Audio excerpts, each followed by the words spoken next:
துல்லாஹி வபரகாத்துஹு. கண்ணியத்துக்குரியவர்களே, அல்லாஹ் ரப்புல் ஆலமீன் படைத்த இந்த உலக வாழ்க்கை முழுவதும் சோதனைகளால் சூழப்பட்டதுதான். அல்லாஹ் ரப்புல் ஆலமீன் இந்த உலக வாழ்வில் வாழும் மனிதர்களை அல்லாஹ் நன்மைகளை கொண்டும் சோதிப்பான், தீமைகளை கொண்டும் அல்லாஹ் சோதிப்பான். இந்த உலக வாழ்வில் அல்லாஹ் ஒருவருக்கு சுகத்தை கொடுத்தால் அதுவும் ஒரு சோதனைதான். இந்த உலக வாழ்வில் அல்லாஹ் ரப்புல் ஆலமீன் ஒருவருக்கு நோயை கொடுத்தால் அதுவும் ஒரு சோதனைதான். இந்த உலக வாழ்வில் அல்லாஹ் ஒருவருக்கு செல்வத்தை கொடுத்தால், ஒருவரை ஏழையாக்கினால், இருவரையும் அல்லாஹ் ரப்புல் ஆலமீன் அவர்களின் வழிகளில் அல்லாஹ் சோதிக்கிறான். கண்ணியத்துக்குரியவர்களே, அல்லாஹ் ரப்புல் ஆலமீன் அதைத்தான் அவனுடைய புத்தகம் அல் குர்ஆனிலே கூறுகிறான். قال تعالى الذي خلق الموت والحياة ليبلوكم أيكم أحسن عملا. அல்லாஹ் ரப்புல் ஆலமீன் கூறுகிறான், அல்லாஹ் ரப்புல் ஆலமீன் இந்த உலக வாழ்வில் மரணத்தையும் வாழ்வையும் அல்லாஹ் ஏற்படுத்தியது உங்களில் யார் நல்ல செயல்கள் செய்கிறார்கள் என்று கண்காணிப்பதற்காகத்தான். கண்ணியத்துக்குரியவர்களே, அல்லாஹ் ரப்புல் ஆலமீன் இந்த உலக வாழ்வில் பாவிகளைத்தான் சோதிப்பான் என்று கிடையாது. அல்லாஹ் ரப்புல் ஆலமீன் இந்த உலக வாழ்வில் அவனை மறுப்பவர்களைத்தான் அல்லாஹ் சோதிப்பான் என்று கிடையாது. அப்படி பாவிகளையும் அல்லாஹுவை மறுப்பவர்களையும் தான் அல்லாஹ் சோதிப்பான் என்றால், அல்லாஹுடைய தூதர் முஹம்மது ரசூலுல்லாஹ் ஸல்லல்லாஹு அலைஹி வஸல்லம் இந்த உலகத்தில் அதிகமாக சோதிக்கப்பட்டது நபிமார்கள் தான் என்று சொன்னார்களே, அதற்கு என்ன அர்த்தம்? கண்ணியத்துக்குரியவர்களே, அல்லாஹுடைய தூதர் முஹம்மது ரசூலுல்லாஹ் ஸல்லல்லாஹு அலைஹி வஸல்லம் இந்த சோதனைகளை எமக்கு விளக்குவதற்காக 3 மனிதர்களுடைய வாழ்வில் நடந்த நிகழ்வை எமக்கு எடுத்துச் சொன்னார்கள். அல்லாஹுடைய தூதர் ஸல்லல்லாஹு அலைஹி வஸல்லம் அந்த 3 மனிதர்கள் யார் என்று சொன்னார்கள். ஒருவர் அபுரஸ், தொழுநோயாளி, இன்னொருவர் அக்ரா, தலையில் முடி இல்லாதவர், இன்னொருவர் அஅமா, பார்வை இல்லாதவர். இந்த மூவரையும் அல்லாஹ் ரப்புல் ஆலமீன் அவர்களின் வழிகளில் சோதித்தான். இந்த மூவரும் அந்த சோதனையில் வெற்றி கண்டார்களா, தோல்வி கண்டார்களா என்று அல்லாஹுடைய தூதருடைய இந்த ஹதீஸில் இருந்து அறிந்து கொள்வோம். அல்லாஹ் ரப்புல் ஆலமீன் இந்த தொழுநோயாளியையும், இந்த தலையில் முடி இல்லாதவரையும், பார்வை இல்லாத அந்த மனிதரையும் அல்லாஹ் சோதிக்க நாடி ஒரு மலக்கை அல்லாஹ் மனிதருடைய உருவத்தில், கண்ணியமான தோற்றத்தில் அல்லாஹ் ரப்புல் ஆலமீன் ஒவ்வொரு இடத்திலும் தனித்தனியாக அல்லாஹ் அனுப்பினான். முதலாவது மனித உருவில் வந்த அந்த மலக் அபுரஸ் தொழுநோயாளியை சந்தித்தார். அவரை சந்தித்து சொன்னார், உன்னை பார்த்தால் எனக்கு கஷ்டமாக இருக்கிறது. உன்னிடத்திலே ஒன்றை கேட்கிறேன், பதில் சொல். ஐயு ஷையின் அஹப்பு இலைக, இந்த உலகத்தில் உனக்கு பிடித்தமானது எது? அவர் சொன்னார், அந்த அபுரஸ் தொழுநோயாளி சொன்னார், இங்கே பாருங்கள் மக்களை, அழகிய தோளோடு அழகிய நிறத்தோடு இருக்கிறார்கள். நானோ தொழுநோயாளியாக என் தோளெல்லாம் நோய்வாய்ப்பட்டு நிறங்களெல்லாம் மறைந்து காணப்படுகிறேன். அல்லாஹ் எனக்கு இந்த நோயை நீக்கி அழகிய நிறத்தையும் தோளையும் கொடுத்தால் அதுதான் இந்த உலக வாழ்வில் எனக்கு மிக விருப்பமானது என்று சொன்னார். அந்த மலக் அல்லாஹ்விடத்திலே பிரார்த்தனை செய்து அல்லாஹுடைய உதவியோடு அந்த தொழுநோயாளியுடைய உடம்பை தடவி கொடுத்தார். அவருடைய தொழுநோய் சென்றது. அவருடைய நிறமும் நல்ல நிறமாக மாறியது. அதற்கு பிறகு அந்த மலக்கு கேட்டார், அல்லாஹ் உனக்கு அழகிய தோளை கொடுத்து விட்டான், அழகிய நிறத்தையும் கொடுத்து விட்டான். அவனுடைய உதவியால் நான் உனக்கு இதை செய்து விட்டேன். நீ இப்போது வாழ வேண்டும் இந்த உலகத்திலே, அதனால் உனக்கு செல்வத்திலேயே மிக பிடித்தமான செல்வம் எது என்று கேட்டார். அவர் சொன்னார், எனக்கு செல்வத்திலேயே பிடித்தமானது இபில், ஒட்டகம் என்று சொன்னார். அல்லாஹ் ரப்புல் ஆலமீன் இடத்திலே பிரார்த்தனை செய்தார். அல்லாஹுடைய உதவியால் வயிற்றிலே குழந்தையை சுமக்கக்கூடிய ஒரு பெண் ஒட்டகத்தை அல்லாஹுடைய உதவியால் கொடுத்துவிட்டு அல்லாஹ்விடத்திலே பிரார்த்தனை செய்தார், யா அல்லாஹ், இந்த செல்வத்தில் இவருக்கு நீ பரக்கத்தை செய்வாயாக என்று. கண்ணியத்துக்குரியவர்களே, முதலாவது ஒருவருக்கு சோதனை முடிந்து விட்டது. அவருடைய தொழுநோய் குணமாக்கப்பட்டு விட்டது அல்லாஹுடைய உதவியால். அவர் வாழ்வதற்கு ஒரு பெண் ஒட்டகம் கொடுக்கப்பட்டு அதன் மூலமாக சந்ததிகள் பிறப்பதற்கும் ஏற்பாடு செய்யப்பட்டு விட்டது. இரண்டாவது மனிதரை அந்த மலக்கு சந்தித்தார் மனிதருடைய உருவத்தில். இரண்டாவது மனிதர் யார்? அக்ரா, தலையில் முடி இல்லாதவர், வழுக்கை தலையுடையவர். சந்தித்து கேட்டார்,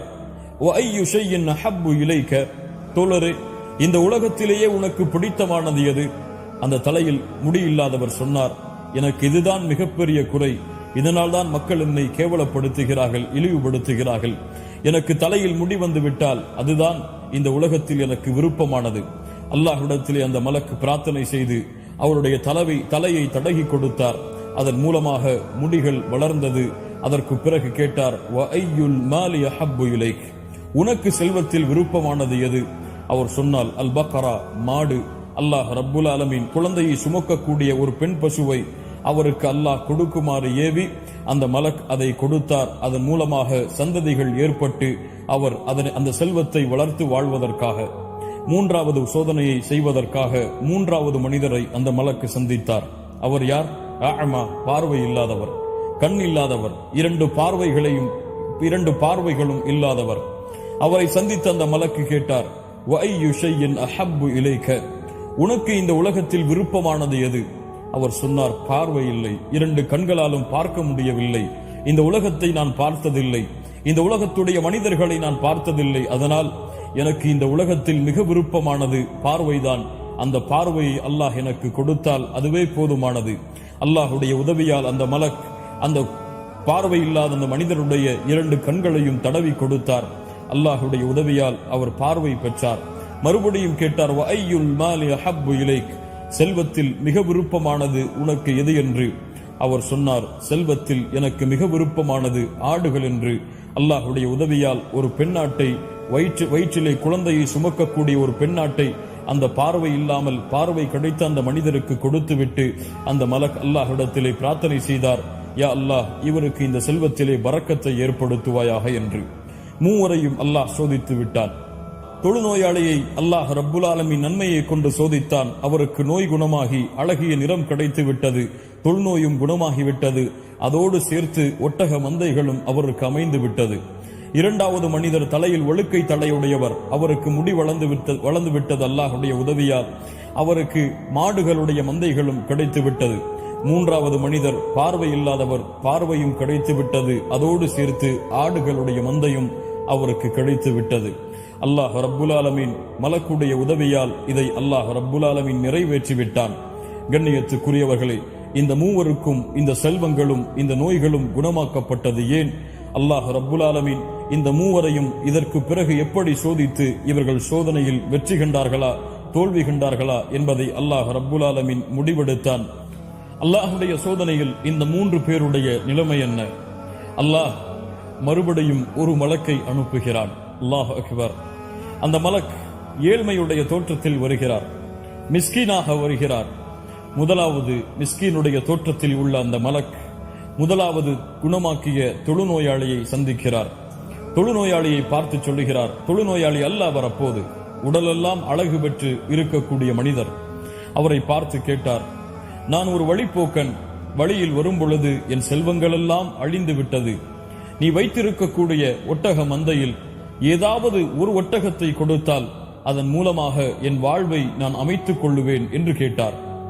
அவர் சொன்னார், தொழுநோயாளியாக இருந்து அழகிய நிறமும் தோளும் கிடைத்த அந்த மனிதர் சொன்னார், ஹுகூகு கசீரா, அவரை ஏறெடுத்தும் பார்க்கவில்லை, வேலைகள் எனக்கு அதிகமாக இருக்கிறது, என்னை விட்டு நீ சென்று விடு என்று கூறிவிடுகிறார்.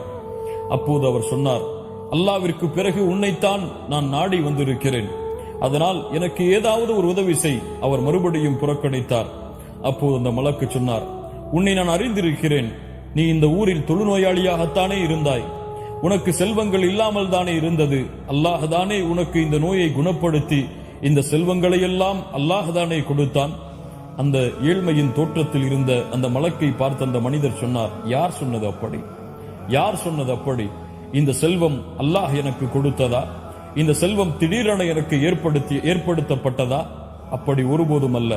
இது வாழையடி வாழையாக பரம்பரையாக நாங்கள் சம்பாதித்த செல்வம் என்று அகம்பாவம் கொண்டார். அந்த மலக் அவருடைய சோதனையை முடித்துவிட்டு இரண்டாவது மனிதரை சந்தித்தார். இரண்டாவது மனிதர் யார்? தலையில் முடி இல்லாமல் முடி கிடைத்து அதோடு சேர்த்து மாட்டின் மந்தைகளும் கிடைத்தவர். அவரை சந்தித்தார். நான் வெகு தூரத்திலிருந்து வந்திருக்கிறேன், வரும் வழியில் என் செல்வங்கள் எல்லாம் தொலைந்து விட்டது, அல்லாவிற்கு பிறகு உன்னைத்தான் நாடி வந்திருக்கிறேன், உன்னுடைய மாட்டின் மந்தையிலிருந்து ஒரே ஒரு மாட்டை எனக்கு கொடு, அதன் மூலமாக என் வாழ்வை நான் தேடிக் கொள்கிறேன். ஹுகூகு கசீரா, அதே வார்த்தை, எனக்கு வேலை அதிகமாக இருக்கிறது, என்னை விட்டு சென்று விடு. அப்போது அவர் மறுபடியும் கேட்டார், மறுபடியும் அதே பதில். அப்போது அந்த மலக்கு சொன்னார், உன்னை அறிந்திருக்கிறேன், உன் தலையில் வழுக்கை தலையாகத்தானே இருந்தது, உனக்கு இந்த செல்வங்கள் எல்லாம் இல்லாமல் தானே இருந்தது, அல்லாஹ்தானே உனக்கு இந்த செல்வத்தை கொடுத்தான், அல்லாஹ்தானே உன் தலையில் முடிகளை ஏற்படுத்தி உன்னை கண்ணியப்படுத்தினான், அந்த அல்லாஹ்வின் பெயரால் கேட்கிறேன், கொடுக்க மாட்டாயா? மறுத்தார். கண்ணியத்துக்குரியவர்களே, இதுதான் இந்த உலக வாழ்வில் பலருடைய நிலைமை. சோதிக்கப்பட்டால், கஷ்டத்தில் இருந்தால், அவர்கள் மிகப்பெரிய நோயில் வசித்துக் கொண்டிருந்தால், அல்லது செல்வம் இல்லாமல் இருந்தால், அல்லாஹ் எங்களுக்கு போதுமானவன், அல்லாஹ்விடத்தில் தான் நாங்கள் முறையிடுவோம், யா அல்லாஹ் எனக்கு இதை கொடு கொடு என்று பள்ளிகளாக நன்மைகளை செய்து செய்து அல்லாஹ்விடத்திலே பிரார்த்தனை செய்து கொண்டே இருப்பார்கள். ஆனால் அல்லாஹ் கொடுத்து விட்டால் அல்லாஹ்வை மறந்து விடுவார்கள். அல்லாஹ் கொடுத்து விட்டால் அதிலிருந்து பிறருக்கு கொடுப்பதற்கு அவர்களுடைய உள்ளம் தயங்கும். அல்லாஹ் கொடுத்த செல்வம் என்பதை மறந்து நாங்கள் உருவாக்கிய செல்வம் என்ற அகம்பாவம் ஏற்படும். அப்படித்தான் அந்த இருவருக்கும் ஏற்பட்டது. அந்த மலக் மூன்றாவது மனிதரை சந்தித்தார். பார்வை இல்லாமல் பார்வை கிடைத்த அந்த மனிதரை சந்தித்து கேட்டார், நான் வழிப்போக்கனாக வந்திருக்கிறேன், என்னிடத்தில் எந்த வசதியும் இல்லை, உன்னுடைய ஆட்டின் மந்தையில் ஏதாவது ஒரு ஆட்டை கொடுத்து உதவினால் அதன் மூலமாக என் வாழ்வை நான் அமைத்துக் கொள்கிறேன். அவர் சொன்னார், அல்லாஹ் அக்பர், இப்படித்தான் நான் பார்வை இல்லாமல் இருந்தேன், அல்லாஹ் எனக்கு ஒரு மனிதருடைய உதவியை கொண்டு பார்வையை கொடுத்தான். செல்வம் இல்லாமல் இருந்தேன், அல்லாஹ் எனக்கு இந்த ஆட்டின் மந்தைகளை கொடுத்து செல்வத்தை அல்லாஹ் ஏற்படுத்தினான். தோழரே, அதே போன்ற நிலைமையில் நீயும் இருக்கிறாய். இப்போது இதோ இந்த ஆடுகள், இதில் எதை நீ ஓட்டிச் செல்ல வேண்டும் என்று ஆசைப்படுகிறாயோ அதை நீ ஓட்டிச் செல், அல்லாஹ் ரப்புல் ஆலமீன் உனக்கு அருள் செய்யட்டும் என்று சொன்னார். இவர்தான் சோதனையில் வெற்றி கண்டவர். இவர்தான் அல்லாஹ் நேசிக்கக்கூடிய அடியான். இவர்தான் அல்லாஹ்விற்காக வாழக்கூடிய அடியான். நன்மைகள் கிடைத்தாலும் அல்லாஹ்விற்கு கட்டுப்பட்டு வாழ்ந்தார். அல்லாஹ் சோதனைகளை கொடுத்தாலும் அல்லாஹ்விற்கு கட்டுப்பட்டு வாழ்ந்தார். இவ்வளவு பெரிய வசதிகளும் நோயும் குணப்படுத்தப்பட்ட பிறகு கூட அல்லாஹ் ரப்புல் ஆலமீன் செய்த நன்றிக்கு நன்றியோடு தன் வாழ்நாளை கழித்துக் கொண்டிருந்தார். இன்ஷா அல்லாஹ் இவர் மரணம் வரை அந்த நன்றியோடு இந்த உலகத்தில் வாழ்ந்து மறைந்திருப்பார்.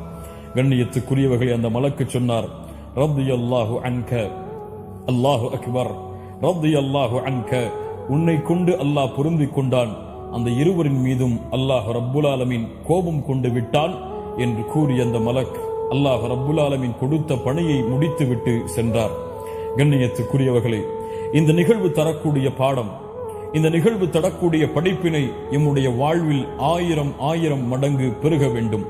அல்லாஹ் ரப்புல் ஆலமீன் இடத்திலே கஷ்டத்திலே கேட்கிறோம், அல்லாஹ் அந்த கஷ்டத்தை நிறைவேற்றி அல்லாஹ் அந்த கஷ்டத்தை இடத்திலிருந்து நீக்கி அல்லாஹ் நன்மைகளை செய்து விட்டால் அல்லாஹ்வை மறந்துவிடக்கூடாது. மூமின்களே, இந்த உலகத்தில் நாம் வைத்திருக்கக்கூடிய எந்த நிஅமத்தும் எமக்குரியதல்ல.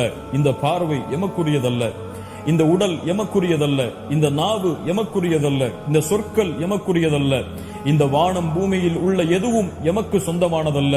இந்த உலகத்திலே நாம் பெற்றிருக்கக்கூடிய எந்த அருளும் எமக்கு உரித்தானதல்ல.